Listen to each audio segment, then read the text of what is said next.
La socialización a mí cada vez me impacta más, che. El tema de la soledad mata y un montón de cosas es real. Algo está pasando en Roseto. Esta gente no tiene infartos, no tiene enfermedades cardiovasculares, no tiene problemas neurodegenerativos. ¿Qué pasa acá? El impacto de la socialización en la vida de las personas y en la reducción de enfermedades, demencia, Alzheimer, cardiovasculares, infartos y demás. Responsables.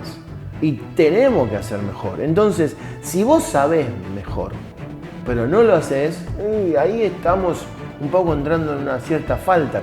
¿Es más fácil lo otro? ¿Es más redituable? Puede ser.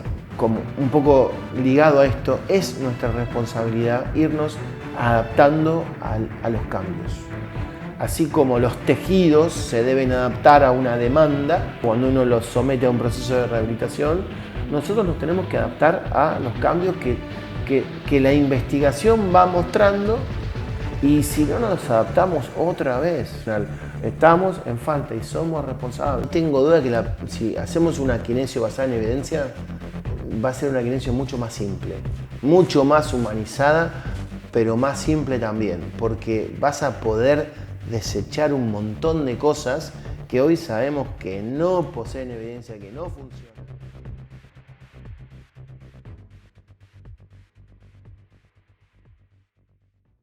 David García.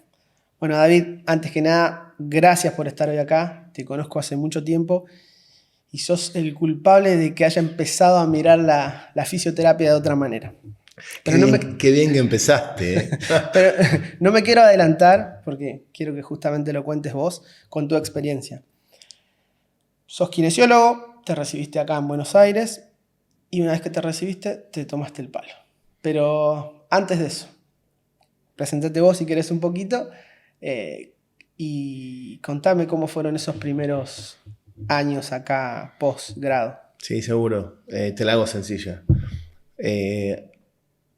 En el año 86, 87 inicié en la UBA, en la carrera de kinesiólogo, y después sale la licenciatura en el año 92. La terminé, vengo de una ciudad chiquitita, Pehuajó, 50.000 habitantes. Y ese último tiempo de la facultad, siempre con mi mujer veíamos cosas y oportunidades que vamos a hacer cuando terminemos. Mi mujer es terapista ocupacional. Y rápidamente te cuento que en el subsuelo de la facultad de la UBA veo un afiche diciendo que buscaban terapistas físicos, kinesiólogos y ocupacionales para trabajar en Estados Unidos. Nosotros teníamos buen manejo de inglés, mis padres tienen una academia de inglés, ahí es donde conocí a mi mujer, en la academia de inglés de mis padres, y dijimos con Luisa, vamos a ver qué es esto. Hicimos unas charlas aquí de la empresa que venía a Buenos Aires y demás. Nos pareció piola la idea, así que al poco tiempo de terminar la universidad nos casamos en mayo del 92 y un año más tarde estábamos en camino a Estados Unidos, algo que dijimos va a ser un proyecto de 2, 3 años, ¿viste? Uno dice voy a conocer algo diferente, por ahí hacemos algo de dinero, venimos y armamos todo acá. Pero después la cosa cambió, nos fue muy bien, muy lindo, la pasamos muy bien, nace nuestro primer hijo en el 95, el segundo en el 97, así que ya no era un viaje tan rápido de ida y vuelta, y lo que originalmente iba a ser una experiencia de 2, 3 años terminó siendo 17 años hasta el año 2010, 2009, fin de 2009, no, 2010 ya arrancamos con la vuelta y la kine nuevamente en la Argentina. Eso es a nivel personal, ¿no es cierto? Ok, David, bien, bueno, lo que eran un par de añitos, ir a ver qué pasa, a probar, a conocer, a hacer nuevas experiencias, terminó siendo una familia. Sí. Qué volvida ya, ¿no? David, ¿y cómo era la kinesiología en aquellos tiempos? En Argentina era complicado. Yo me recibí y el menos de un año que trabajé aquí fue complicado. Había oferta laboral, pero de muy baja remuneración. Había que estar haciendo domicilios para complementar un poco todo. Fueron unos meses, un año de andar viajando mucho y saliendo y demás, con poca posibilidad de pensar en quiero mejorar mi performance o lo que estoy haciendo, quiero capacitarme en algo. Nosotros ya sabíamos que estábamos en camino allá, yo en ese sentido estaba tranquilo. Y después cuando llegué allá me encontré obvio con una kinesio un poco diferente. El sistema de salud, al menos en ese momento, permitía que uno pasara una buena cantidad de tiempo con los pacientes. Yo, para hacerte una referencia, pasé de atender 25 o 30 pacientes en 5 horas aquí en Argentina a estar con 6 o 8 pacientes en todo el día. Ya la cosa empezó a cambiar, empecé a verle un aspecto diferente, ¿no es cierto? Esto de poder escuchar un poco más, socializar, preguntar cosas, tiempo para hacer cosas que uno quería. Y rápidamente, te cuento esto, en el año 95, un compañero mío de trabajo era un inglés que venía con mucha terapia manual de su universidad, y me cuenta que es muy cerca, en Michigan, iba a haber un curso con un instructor al que él apreciaba mucho y me invita a ir. Y ahí fue mi primer contacto con la terapia manual, año 95, que casualmente no era con la escuela de París, en la cual yo después termino haciendo la certificación. David, sí. te freno un cachito. Sí. Solo para contrastar un poco la info, ¿no? En Argentina en aquel momento, más allá de esto, ¿no? De los tiempos, digo, el sistema de salud que por ahí muchas veces nos obliga a ver muchos pacientes en poco tiempo y por ahí quitarle ese tiempo de escucha y demás, ¿no? Pero en cuanto a recursos técnicos, ¿estamos parecidos en aquel momento? Sí, totalmente. La educación, en eso hay que ser justo, la educación de la UBA era muy buena comparada con muchos países que enviaban kinesificios a Estados Unidos, porque en ese momento había un faltante de kinesificios en Estados Unidos brutal, ¿no es cierto? Y estábamos bien preparados. Casualmente estábamos a nivel de países en los cuales la educación es en inglés. Filipinas, India, sus carreras de terapia física son en inglés, básicamente para preparar individuos después a una posible migración, ¿no es cierto? Claro. Y nosotros estábamos muy bien. A nivel técnico, conocimiento, estábamos bien. La lástima es que después no lo podías plasmar, ¿no es cierto?, en la clínica, porque el sistema de salud era muy, muy cruel en ese momento y bueno, mucho sigue pasando todavía. Pero a nivel conocimiento estábamos muy bien. Yo no tuve ningún problema en sentarme, a pesar de que no tenía inglés como primer idioma, en sentarme y aprobar de primera instancia lo que se llama el board, que es un examen que cualquier egresado de facultad americana o extranjera tiene que rendir antes de obtener una licencia. 200 preguntas, 4 horas, y lo pasé sin problema. Y son casos clínicos, y son cosas interesantes que te hacían pensar. Y no tuvimos problemas tampoco con mi mujer. En el área de terapia ocupacional lo pudo hacer sin problema. Bien. Mira, uno podría pensar que es algo diferente, ¿no? Pero que bueno. De hecho, yo he escuchado a algún colega también que de Europa, en Europa también se valora mucho el recurso humano argentino, ¿no? Por esto, por la llegada, por quizás no depender tanto siempre de un aparato de fisioterapia. David, entonces, en aquel momento conociste a esta persona que te dijo, che, mirá, acá hay un curso o una formación en terapia manual. Contame ahí cómo fueran esas primeras experiencias de ese mundo en la terapia manual. Fue interesante. El instructor era un inglés que recuerdo sus palabras de comienzo, que fue un poco una joda, pero que me marcó. El inglés arranca el curso diciendo, si ustedes no me entienden, con su acento, ¿no? Inglés, decía, no es la manera que yo les estoy hablando a ustedes, sino la manera que ustedes me están escuchando a mí. Okay, y eso puede ser tomado muy, muy grosso, ¿no? Él se refería al acento, a su acento, pero también creo que podía referirse a alguna otra cosa, ¿no es cierto? Y me marcó porque me introdujo a un mundo diferente de la terapia manual, que aquí sí en la UBA no habíamos tenido ninguna formación seria en eso. Y él mismo en ese momento menciona una certificación formal, ese era un curso de terapia manual, pero él menciona certificación formal que estaba haciendo Stanley Paris en la Universidad de San Agustín en Florida, y a mí se me prendió un poco ahí la inquietud y empecé a investigar.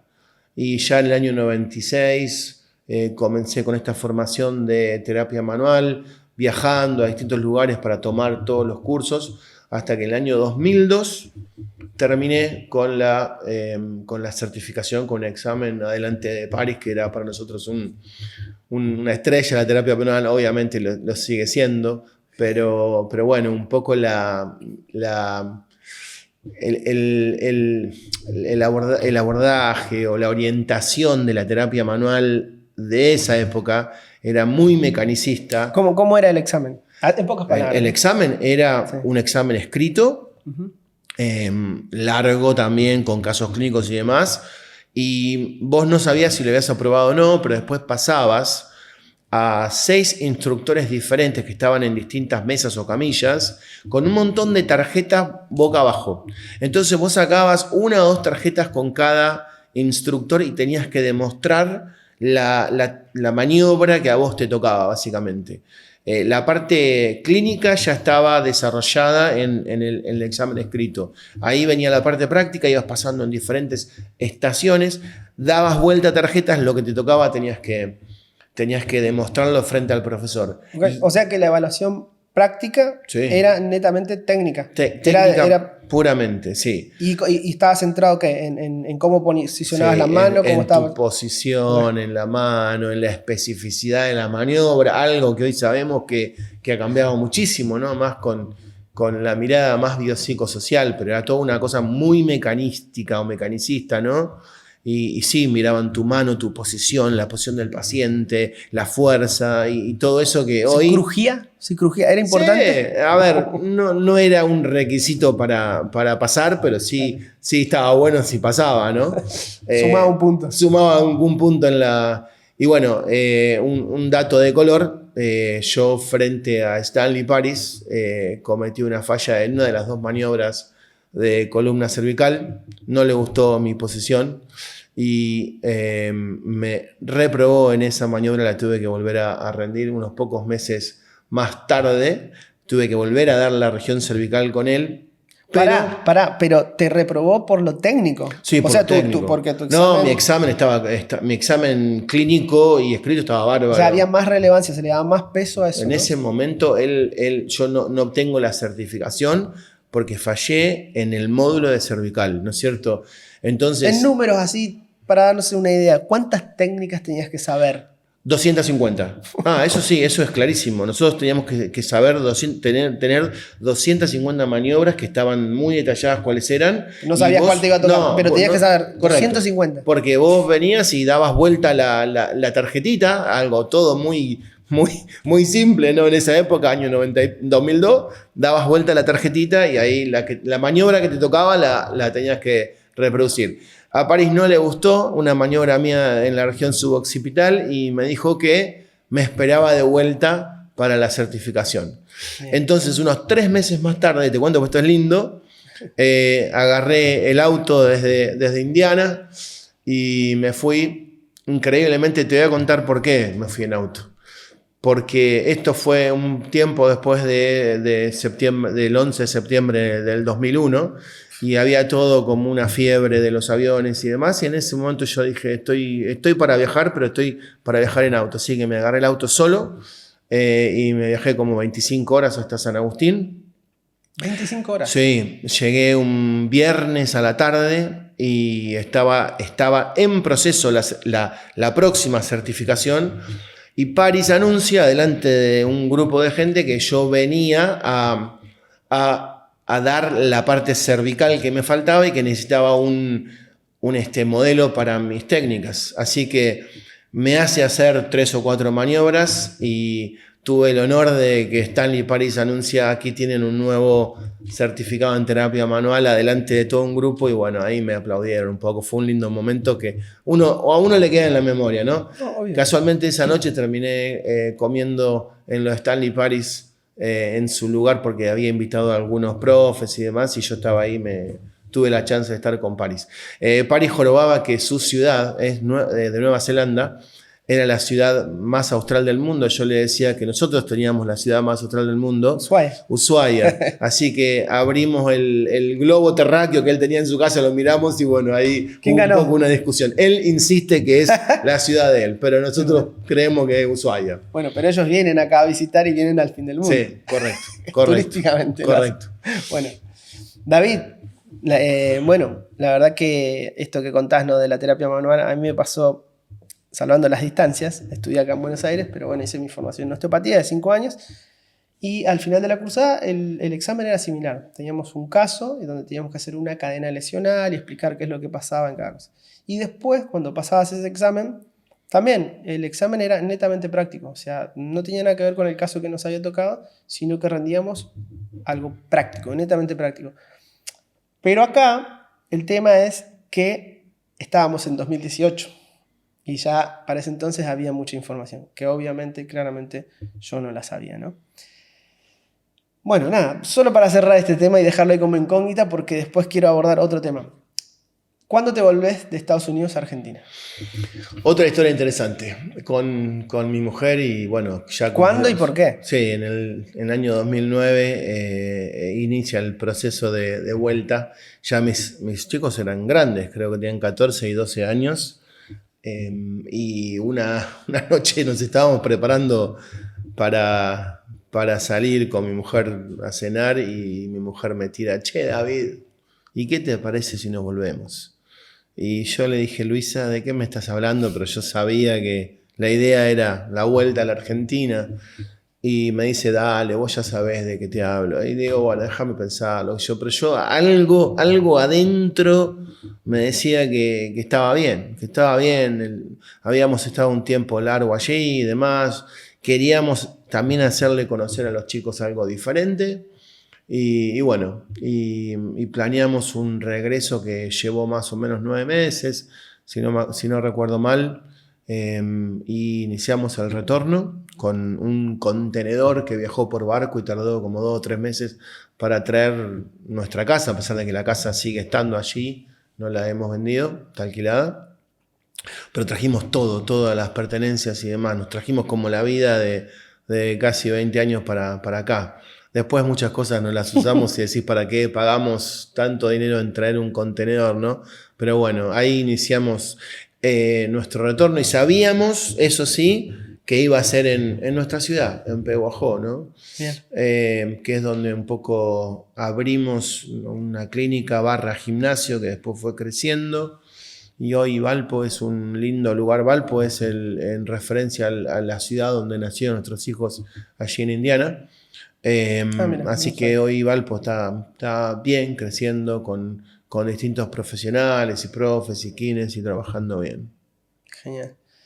David, volviendo y retomando esto que te decía, ¿no?, de que en 2018 los exámenes todavía estaban enfocados en lo técnico. ¿En qué momento vos empezás a ver o te hace el clic de este modelo biopsicosocial? Y empezás quizás a cuestionarte, ¿no?, tu práctica clínica.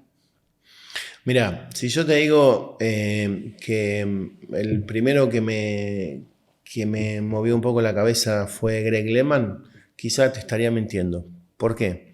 Porque desde mucho tiempo atrás mi mujer con sus colegas de terapia ocupacional hablaban mucho del aspecto social o psicosocial, de escuchar al paciente, de los cambios que se generaban, y yo tengo que reconocer que en ese momento, 2000, 2002, 2005, recién terminado con la certificación, desestimaba un montón de esas cosas, ¿no? David, ¿y tu mujer es terapeuta ocupacional? ¿Y en qué área se desempeñaba?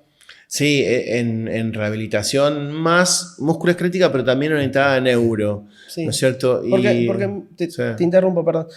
Porque cuando en mi formación de base fue neurorehabilitación. Y yo recuerdo las primeras charlas que tenía cuando me empecé a formar, pues yo hice mi formación de pregrado en un instituto de neurología en Córdoba, en Tanti, un lugar que se llama Fundación Rita Bianchi, que la verdad es que debo un montón de todo lo que hoy hago porque tiene un poco eso. Y ahí trabajábamos mucho en equipo. O sea, ahí teníamos fono, kine, psico, psiquiatras, ¿sí? Y el enfoque sí que era un modelo biopsicosocial, porque de hecho, cuando se hablaba de patología, cuando se hablaba de alguna enfermedad, se hablaba de algo familiar, o sea, que afectaba a todo el entorno.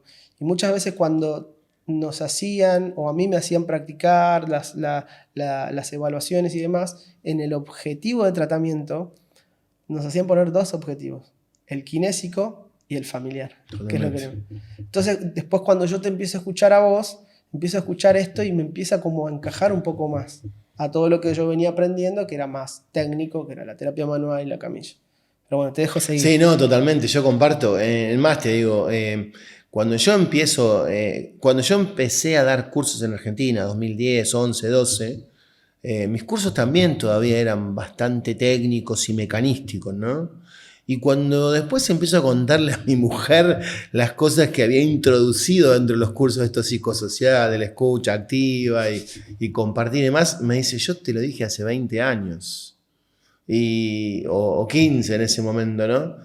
Y yo le decía, no, pero ustedes hablaban de algo diferente. No, yo te lo dije hace 20 años. Y casualmente en muchos cursos menciono esto porque es real. O sea, es real que quizá otras profesiones estaban adelantadas en ese sentido con respecto a la terapia física o la kine, ¿no? Que por ahí mirábamos todo muy, muy mecanístico. Y bueno, tenían una visión un poco más integradora de todo. Después sí, volviendo al plano súper educativo, tuve la chance de cruzarme con una disertación cortita de 20 minutos de Greg Lehman en un congreso de la Asociación de Terapeutas Físicos de Canadá. Y lo que escuché, que fue un poco la mirada biopsicosocial de la rehabilitación, me impactó. Te cuento rápido, le mando un mensaje por Facebook de esa época a Lehman y le digo, Greg, ¿tenés algo armado para venir a Argentina? Me dice, no, todavía no, pero cuando tenga algo armado te voy a avisar. Y pasaron varios meses y no me mandaba nadie. Un día me llega un mensaje y me dice, David, tengo un curso de 2 días armado, ¿te interesa? Y lo empecé a armar, a difundir y demás, y vi que había interés. Y ese primer curso con Greg Lehman fueron como 30 personas y ahí un poco empezó a cambiar un poco o a establecerse esta mirada diferente.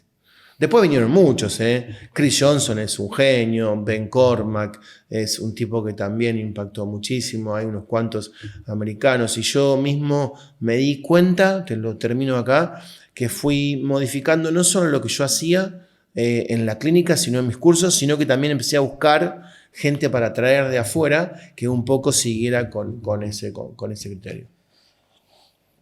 Linda historia, David. Está piola. Che, y cuando en las charlas que yo empecé a escuchar tuyas, uno de los primeros cuestionamientos que yo me hacía y que yo planteaba, y no recuerdo bien si yo te lo he planteado, pero lo he escuchado que a alguien seguramente lo ha planteado. Cuando nosotros empezamos a leer, a amigarnos con el modelo biopsicosocial y lo queremos incorporar en el consultorio, en nuestra práctica clínica, nos encontramos con algunas limitantes. Esto que hablabas al principio de la charla, esto de en 8 horas ver 25 pacientes. Solo para quizás darle motivación a aquellos que quizás están en ese sistema todavía sumergidos y quizás también están interesados en el modelo o ya están escuchando, están queriendo practicar. ¿Cómo nos empezamos a salir de este modelo biomecanicista y empezamos a incorporar algunas de estas cuestiones en esa situación, ¿no? Sí, es muy cierto todo lo que dijiste, yo sé que es difícil, pero si te puedo decir 2 o 3 palabras al respecto como para iniciar esto, te diría que es posible, que tienen que saber que es posible, porque yo también en algún momento me planteé si modificar esto iba a ser una posibilidad. Yo cuando recién llegué a la Argentina empecé a trabajar por obra social, me di cuenta que iba a ser muy difícil seguir este modelo trabajando de esa manera y entonces en algún momento dije, bueno, en este momento voy a probar algo diferente y empecé a atender pacientes de otra manera, dándoles un poco más de tiempo. Y te aseguro, vuelvo a insistir con esto, es posible porque por ahí arrancás con 2 o con 3 y por ahí el primer tiempo es un poco complejo, pero cuando la gente se da cuenta que estás ofreciendo algo diferente, basado en evidencia, ¿no es cierto?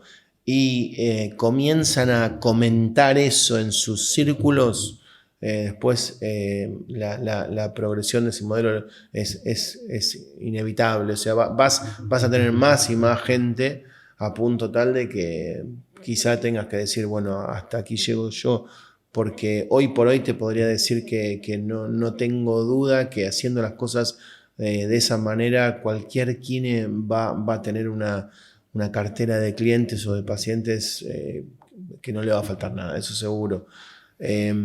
Insisto, es posible, hay que dedicarle un poquito de tiempo y ganas y por ahí bancarte un poco ese momento inicial, hacer la transición, porque requiere un poco. Pero también déjame hacer un pequeño comentario. Tampoco es que necesitamos estar escuchando al paciente sentados así 60 minutos, porque uno mientras está haciendo cosas puede, ¿no es cierto?, escuchar al paciente y hacer comentarios. De las cosas que a mí más me impactaron es cuando me planteaba todo esto, creo que esto lo dice Chris Johnson, que no hace falta 1 hora, que con 3, 5, 7 minutos de escucha plena, de que el paciente se dé cuenta que vos estás ahí presente y que te calienta, que te importa lo que le pasa a la persona, muchas veces es más que suficiente. Y lográs un montón de cosas que por ahí con una maniobra de terapia manual sola no lográs. Y si tenés una buena maniobra sumado a todo lo otro, los efectos se multiplican, eso seguro. Genial, genial. Buen mensaje ahí, David. La verdad que creo que esa primera barrera es difícil de romper. Ya sea por la formación previa que tenemos, porque gracias también a la información que viene circulando, hoy nos encontramos con jóvenes que recién se reciben, que ya tienen esta mirada incorporada y quizás les resulta un poco más fácil, ¿no? Empezar a involucrar todos estos aspectos en su práctica clínica. Pero también hay una resistencia y esa es una realidad. No te quiero exponer, pero ¿qué edad tenés, David?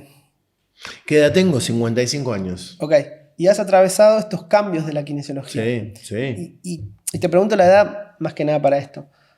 ¿Cómo o por qué deberíamos ir cambiando nuestra narrativa, incorporando el modelo biopsicosocial a nuestra práctica clínica? ¿Y cuáles crees que son los factores que todavía siguen limitando a que los jóvenes, pero también quizás a los más 30, nos está costando cambiar?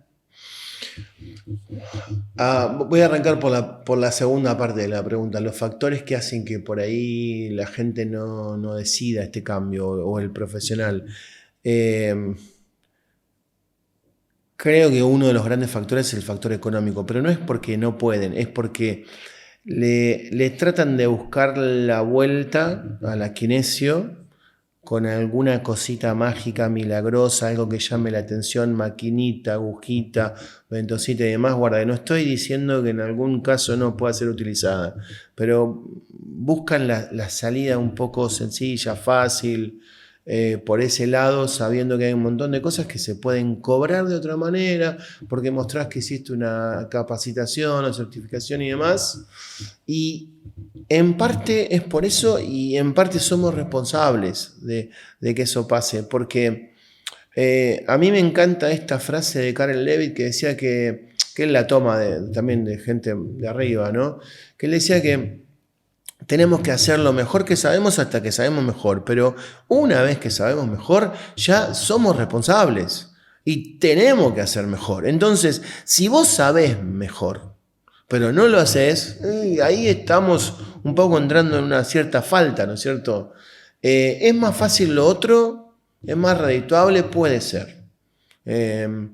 Pero cada profesional es responsable porque hoy se sabe un montón de cosas que antes no sabíamos y tenemos acceso a información muy fácil, mucho más rápido. Con respecto a la primera parte, yo creo que como un poco ligado a esto, es nuestra responsabilidad irnos adaptando a los cambios, ¿no es cierto?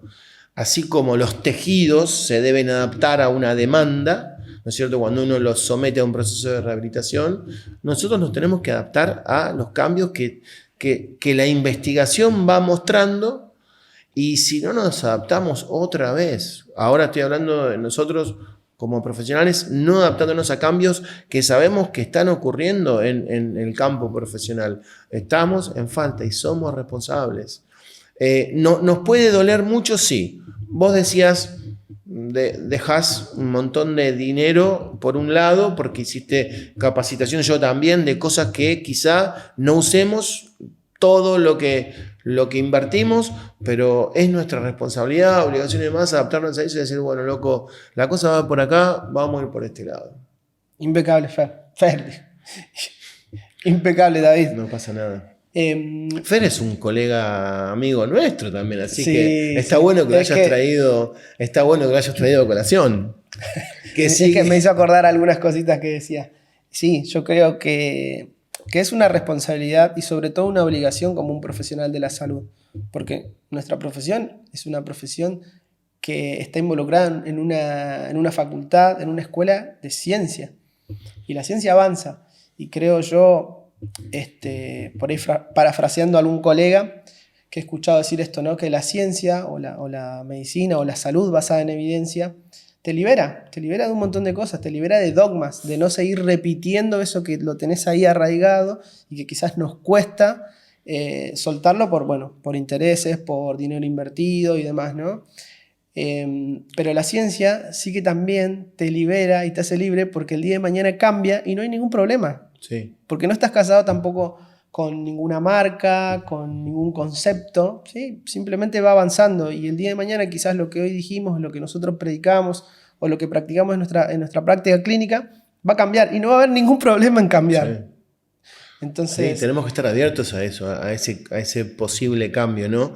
Me encanta eso que decís, que te libera, pero también déjame agregar que no tengo duda que si hacemos una kinesio basada en evidencia, va a ser una kinesio mucho más simple, mucho más humanizada, pero más simple también, porque vas a poder desechar un montón de cosas que hoy sabemos que no poseen evidencia, que no funcionan, y que lamentablemente por distintas razones, porque les cueste dejarlas, o porque les sirve económicamente, o porque les permite ver 10 personas en 2 horas, se siguen usando, ¿no? Pero la kinesio basada en evidencia es una kinesio mucho más simple, más humana, más compasiva. Bueno, podríamos seguir con eso. No, bueno, pero es un tema apasionante, ¿no? Esto del cambio, ¿no? Que creo que se está dando, y para mi gusto, lento. Pero bueno, se está dando el cambio. Hay docentes dentro de las universidades que están haciendo fuerza, que están haciendo ruido. Hay alumnos que ya están entrando con este concepto y ya saben que se van a exponer a docentes que les van a plantear estas cuestiones y docentes que quizás les sigan planteando otras cosas. Ya saben a qué se van a enfrentar. En mi época no pasaba eso. David, para cerrar este tema, y quizás empezar con otros temas que sé que a vos te gustan, y uno de ellos es la escritura, y volcar todo esto que mencionás y hacerlo simple, porque este primer libro que leí, el de Para que no duela tanto, me parece extraordinario en el sentido de que es simple de leer y que lo puedo leer yo y que lo puede leer una persona que esté padeciendo algún dolor. Contame un poco cuándo y cómo empezó este libro. Empezó porque yo tenía muchas notas sueltas, ¿no es cierto? Y en un momento pensé hacer como un folleto para pacientes sobre dolor en general. Pues decía, tenemos que cambiar un poco la visión, ¿no es cierto? Tenemos que dejar de... Y también para quienes, guarda, tenemos que dejar los quienes de asustar, de catastrofizar las cosas, de patologizar cosas, ¿no es cierto? De ponerle nombre y etiqueta a cada cosa. Tenemos que dejar de ser detectores de problemas, ¿no es cierto? Y empezar a mirar las cosas positivas que trae el paciente.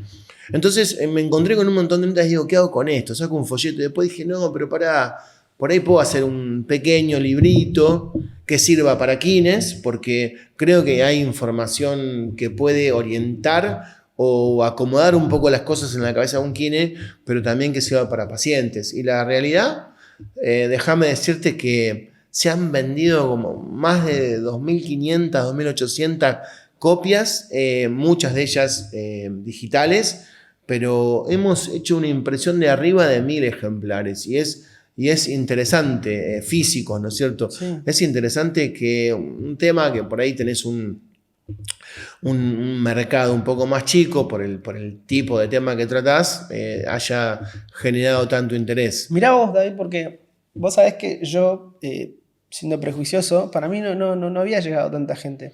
O quizás también creo que no ha llegado tanta gente, porque no le has dado mucha promoción, por ahí lo subís, qué sé yo. Yo, como te dije en algún momento, hubiera hecho tú una fiesta para presentar el libro, pero bueno, entiendo Capaz que la hago, Entiendo igual que no es tu perfil, pero bueno, te vengo jodiendo. David, te pregunto, ¿cuál es el valor de ese libro? Hoy. ¿El valor económico? Sí. Hoy el libro sigue teniendo casi el valor de cuando lo sacamos. A nivel digital, en el sitio Kinesio Edu, el valor es casi irrisorio, 2.000 pesos, la copia digital, digamos. ¿Físico? Y físico, 15.000 pesos, es también un valor. Está hecho como para que la gente acceda a él y ya está. ¿No? Sí. Yo, Mira, yo lo tengo en PDF y lo tengo en físico. Y nunca, a otros libros que hemos copiado, que lo tenemos en PDF, muchas veces los sabemos compartir, eso está mal.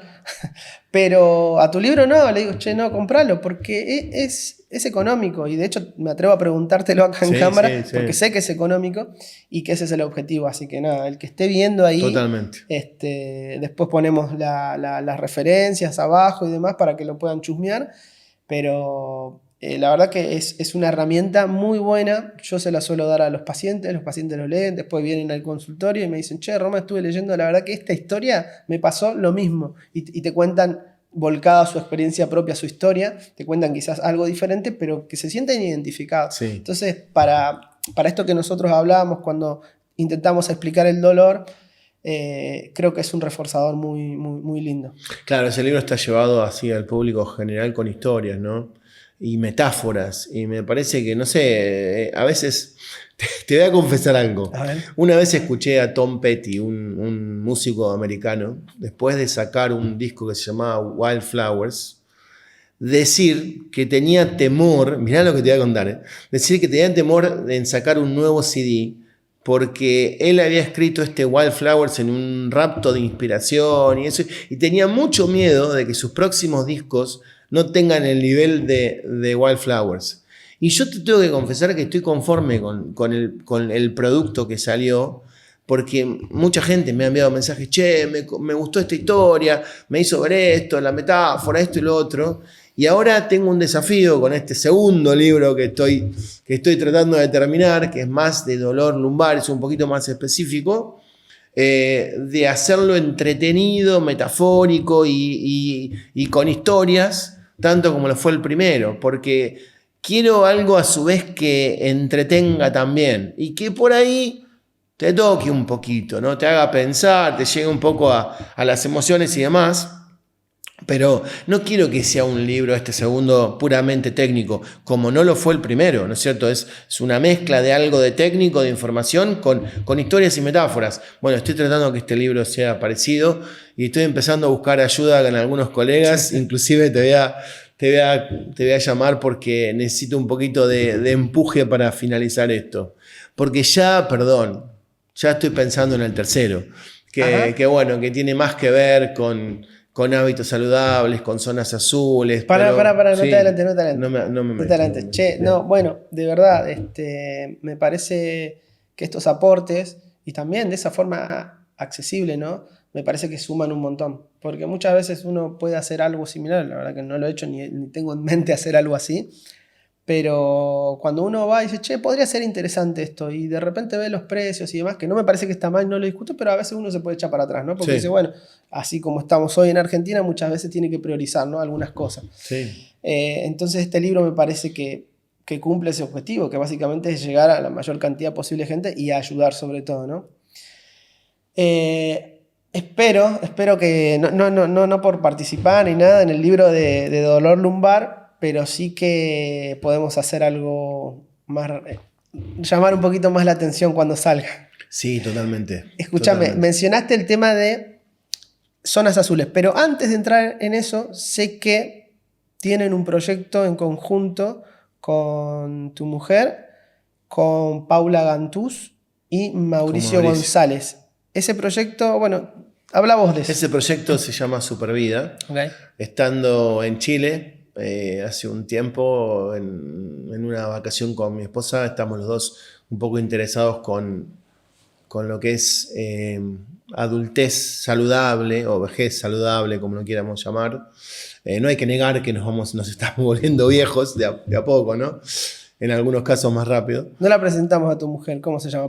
Luisa Díez, y como dije, es una terapista ocupacional y además gran compañera y apoyadora de proyectos. Creo que nada de lo que ha pasado en mi vida profesional podría haber sido posible sin el apoyo de ella, que muchas veces se bancó quedarse con nuestros hijos, por ejemplo, durante un mes, cuando eran chiquititos y me fui a Praga a estudiar terapia manual con Levitt y con Yanda, ¿no es cierto?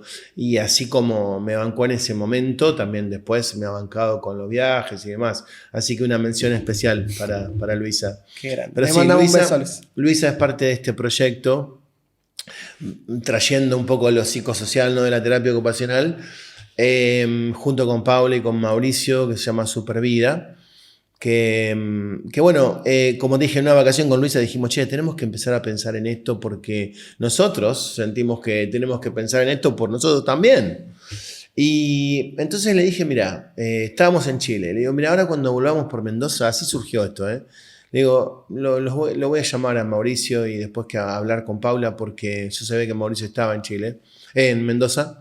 Le digo, cuando crucemos la cordillera vamos a hacer una charlita con Mauricio. Así que nos encontramos en un shopping y le digo, Mauricio, ¿tenés una horita para charlar con nosotros? Le planteamos, después hablamos con Paula y surgió un poco Supervida,